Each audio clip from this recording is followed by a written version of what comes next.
दोस्तों मॉरिशस के east coast में 5 आइलैंड टूर एक बहुत ही फेमस फुल डे एक्टिविटी है और आज की इस वीडियो में हम एक्सप्लोर करेंगे इस पूरी टूर को और साथ में समझेंगे इस टूर में क्या क्या इंक्लूड होता है और यूजुअली टूर पैकेज वाले क्या क्या चीजें मिस कर देते हैं। वीडियो के एंड तक आपको पता चल जाएगा इस टूर का एवरेज प्राइस क्या है, कहां से बुक करना बेस्ट वैल्यू फॉर मनी रहेगा, क्या क्या चीजें कंफर्म करने के बाद ही आपको ये टूर बुक करना चाहिए। तो without further delay let's get started.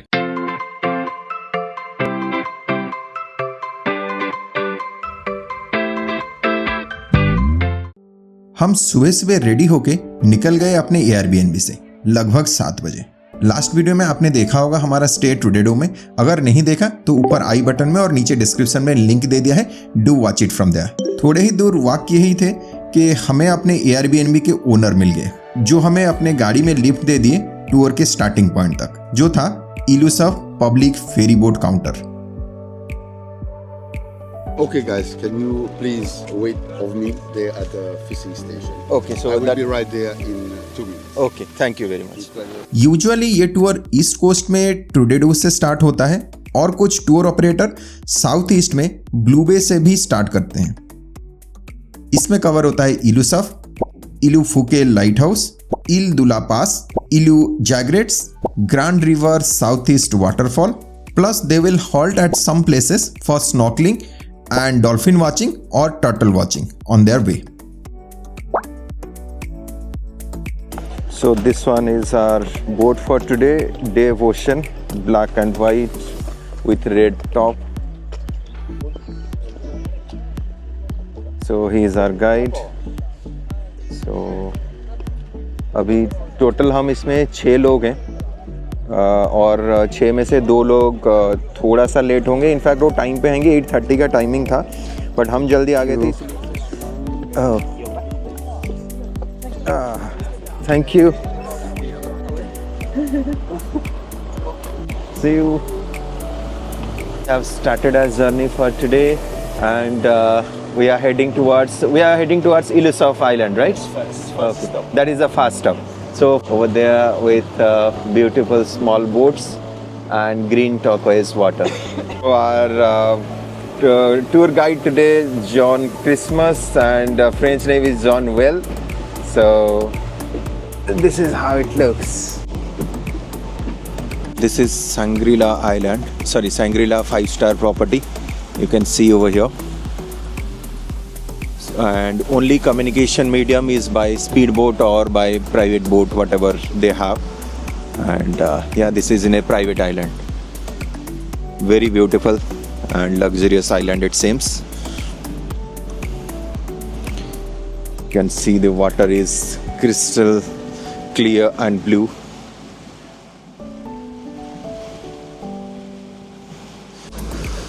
And on the opposite side of this particular private island, that is Ilusuf.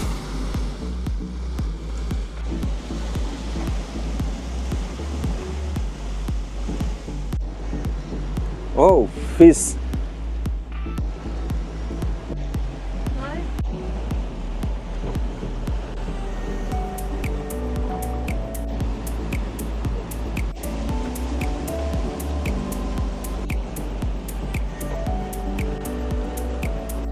La plage avec un restaurant au centre.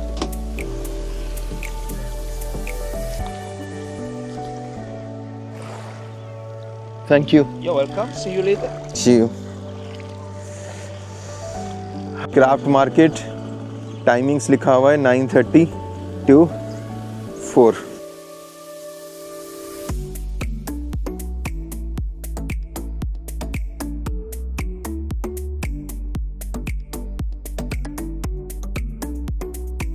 इस आइलैंड में एंटर करते ही हमें देखने को मिला कुछ खाने पीने की शॉप, कुछ सुवेनियर की दुकान और कुछ इस तरह का सनबेड्स।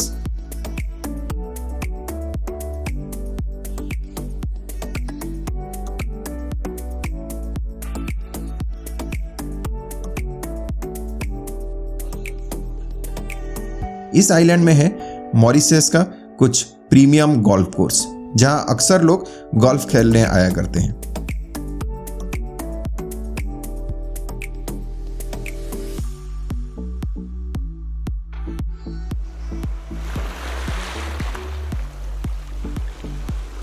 दूर दूर तक कोई नहीं है, कोई शोरगुल नहीं, सिर्फ समंदर की लहरें और उस लहरों की किनारों से टकराने की आवाज़, और साथ में सुकून देने वाला हवा जो ना ज़्यादा गर्म ना ज़्यादा ठंडा।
समंदर की पानी इतना साफ कि जमीन से 100 फुट ऊपर से भी समंदर की सतह साफ दिखती है यहाँ।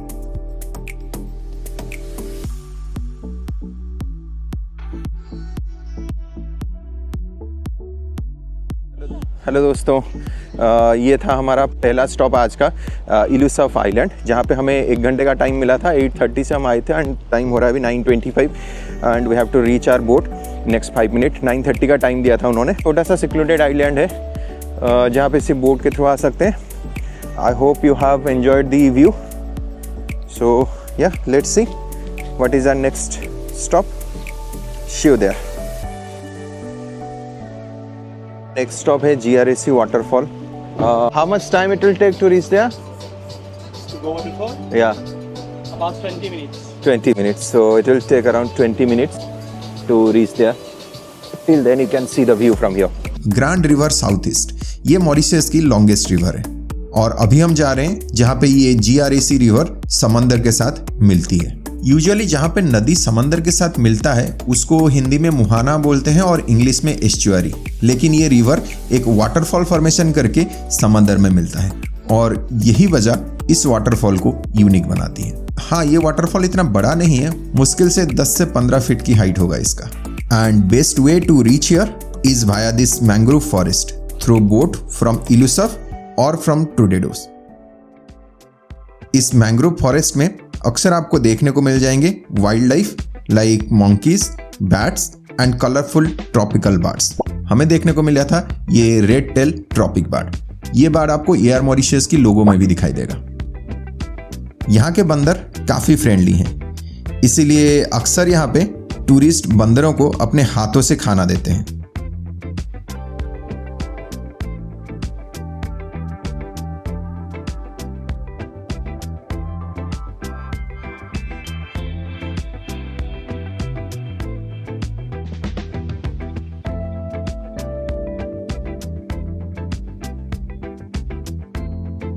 और फिर आता है हमारे सामने ये waterfall, grand river south east waterfall.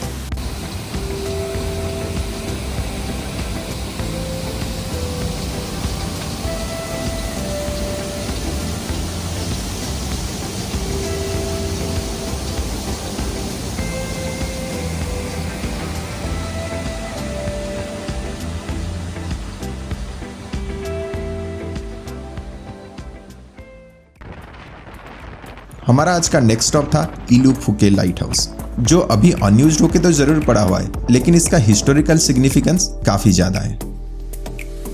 ये बना हुआ था ब्रिटिशर्स के थ्रू 1860 में to guide ships safely through the treacherous reefs around the south east coast, which is one of the most dangerous passage for sailors in the Indian ocean.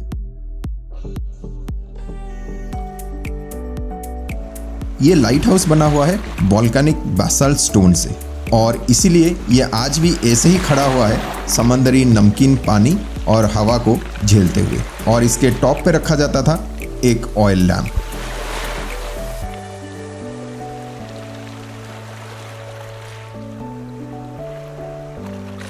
Modern radar based navigation system आने के बाद 20th century में इसको decommission कर दिया गया था और उसके बाद से ये बन गया एक टूरिस्ट स्पॉट जो एक्सेसिबल है सिर्फ वाया बोट्स। ये जगह माहेबू या ब्लू बे से ज़्यादा नज़दीक है कंपेयर टू ट्रूडेडो। यहाँ कोई जेटी नहीं है, इसीलिए सारे स्मॉल बोट्स या कैटमैरन इसके आसपास वाले एरिया में एंकर लगा के खड़े रहते हैं और विजिटर्स थोड़े पानी में उतर के ट्रेक करके पहुंचते हैं इस लाइट हाउस के पास।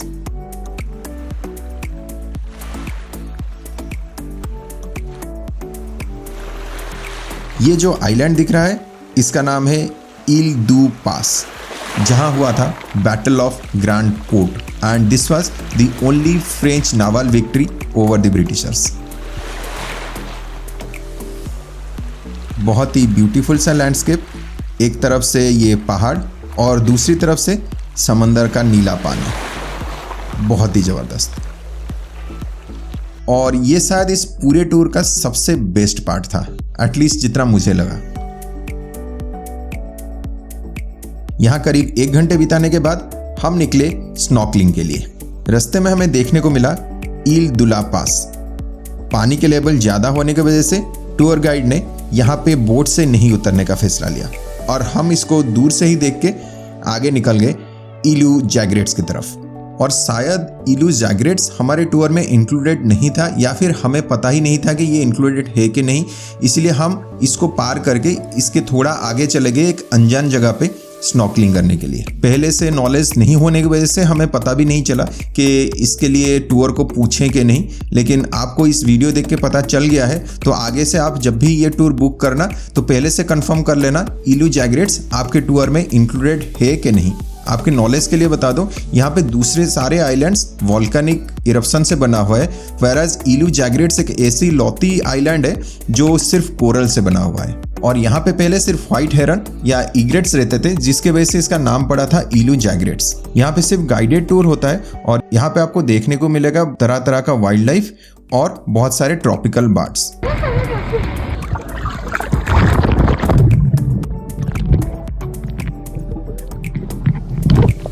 यहाँ पे स्नॉर्कलिंग का काफ़ी अच्छा एक्सपीरियंस रहा। वैसे हम अपना स्नॉर्कलिंग साथ में लेके आए थे, अगर आप अपने साथ स्नॉर्कलिंग गियर्स नहीं लेके जा रहे हो तो भी कोई इशू नहीं है। यहाँ पे सारे टूर ऑपरेटर स्नॉर्कलिंग गियर साथ में रखते हैं तो आप वहाँ से यूज कर सकते हो फ्री ऑफ कॉस्ट में। लेकिन मैं सजेस्ट करूँगा आप यहाँ की जैसे सुपर यू जैसे सुपर स्टोर है वहाँ से एक स्नॉर्कलिंग गियर खरीद लो जो कि आप यहाँ की ऑलमोस्ट सारे बीच में यूज कर सकते हो। और हाँ, इंडिया से अमेजोन से तो बिल्कुल ही मत खरीदना क्योंकि मैं ऑलरेडी 3 से 4 स्नॉर्कल अमेजोन से खरीद के रिटर्न कर चुका था और फाइनली जो साथ में लेके गया था वो भी एकदम बेकार था जिसको मुझे फाइनली फेंकना पड़ा था।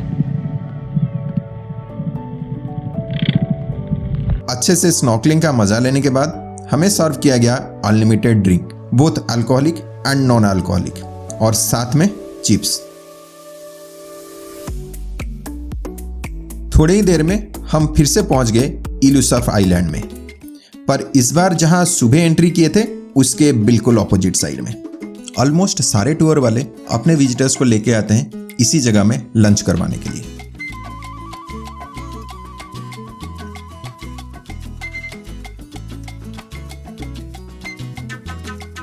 वेज नॉन वेज दोनों ऑप्शन अवेलेबल है, वो भी अनलिमिटेड। पर नॉन वेज फूड में मिल जाता है freshly grilled chicken, grilled fish और बहुत सारे आइटम, जिसके वजह से वो ज़्यादा बेटर फील होता है कंपेयर टू वेज फूड जो कि था ठंडा और बहुत ज़्यादा टेस्टी भी नहीं था। पर फॉरेन लोकेशन में वेज खाना मिलना अपने आप में बहुत बड़ी बात होती है।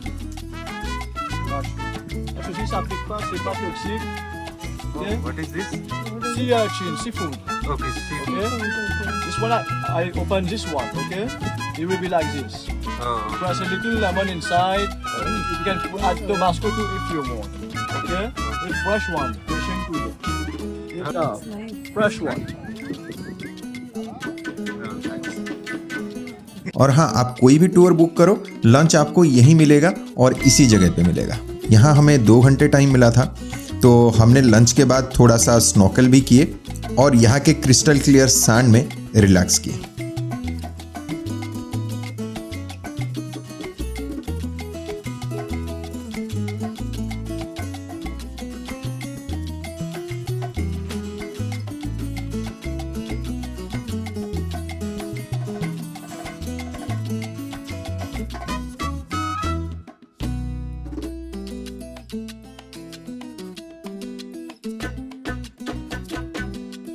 दोस्तों ये वाला टूर हमने बुक किया था हमारे एयरबीएनबी के ओनर से, जो हमें 3800 मॉरिशियन रुपी में मिला था पर पर्सन, मतलब करीब करीब 7600 रुपये INR में। जबकि सेम ट्रिप आप ऑनलाइन जैसे बुक योर गाइड या क्लूक या कायाक इस तरह का कोई भी वेबसाइट में देखोगे तो आपको ऑलमोस्ट 8000 to 10,000 पर पर्सन के रेट में मिलता है। हाँ, और एक बात, अगर आप ग्रुप में जा रहे हो लाइक 6 to 7 मेंबर्स की ग्रुप है, then you can directly book here a private boat which will cost you around 1600 to 1800 Mauritian rupee, जो कि ऑलमोस्ट 32 से 36,000 INR में हो जाएगा। इसलिए मैं सजेस्ट करूंगा ये वाला टूर आप यहीं पे टुडेडो में आके बुक करो। लेकिन हाँ, इसको बुक करने के लिए आपको कम से कम एक दिन पहले से बुक करना पड़ेगा, जिसकी वजह से आपको टुडेडो में एक रात रुकना पड़ेगा। तो बेटर यही है कि आप जब स्टे प्लान करो मॉरिशस में, ऐसा करना है कि टुडेडो में एक या 2 दिन का रुकने का प्लान करो, जिससे ये हो जाएगा कि आप टूर भी यहीं से सस्ते में बुक कर सकते हो और साथ में टुडेडो विलेज जो है बहुत ही खूबसूरत है। जैसे आप देख सकते हो ये विजुअल्स, ये सारी चीज़ें आप अच्छे से एंजॉय करके जा पाओ। यहाँ से रिटर्न करते करते शाम को 3 बज गया था और रास्ते में हमें सी टर्टल देखने के लिए एक जगह गए तो थे, पर वहाँ कुछ खास क्लियरली विजिबल नहीं था।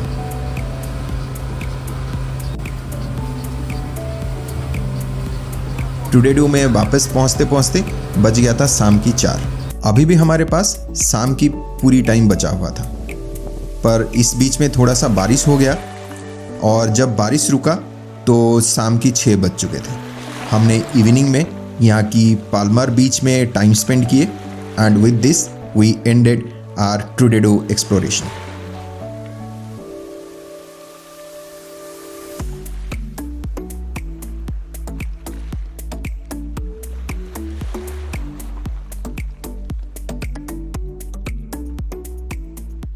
दोस्तों आई होप आज का ये वीडियो काफ़ी एंटरटेनिंग एंड इन्फॉर्मेटिव रहा होगा। नेक्स्ट वीडियो में हम एक्सप्लोर करेंगे मॉरिशस की सेंट्रल रीजन और वेस्टर्न पार्ट। तो चैनल को सब्सक्राइब कर लीजिए ताकि वो वाला पार्ट आपसे मिस ना हो, एंड वीडियो को लाइक, शेयर एंड हाइप करना मत भूलना। बहुत जल्द मिलते हैं नेक्स्ट वीडियो में। Till then bye bye, take care.